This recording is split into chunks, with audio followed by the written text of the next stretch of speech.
Grabe, bigati ng sponsor ni Merit dahil yung mga tinutulungan at mga kakilala ay talagang nagkakaroon din po ng chance bilang magkaroon ng mga material na bagay na pinapangarap po ng mga kabataan ngayon. So, 'di ba? Mapapansin natin yung si Merit ay siya naman ang tumutulong ngayon kasama ang kanyang mga sponsor, no?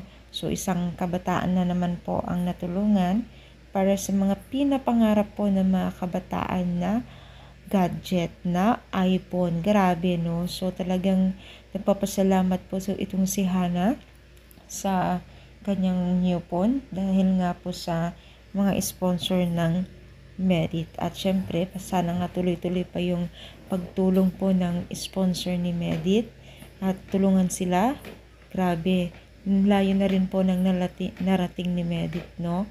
At talagang nai-inspire siya sa Team Kalingap sa pagtulong.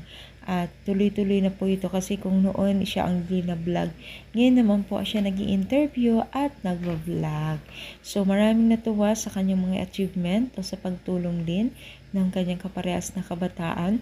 At talagang ramdam natin yung tuwa ng kabataan na binigyan ng iPhone, no, na matagal na kanyang pinapangarap. Kahit sino naman po, no, kahit adult na, no, talagang papangarapin yan dahil sobrang mahal ba naman, di ba?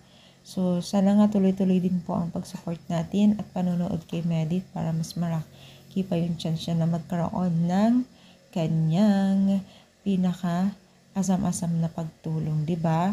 So, ano masasabi ninyo? Kayo rin pa masaya na tumutulong na yun si Merit? I-comment down, palike pa ang ating video. Thank you and God bless all guys.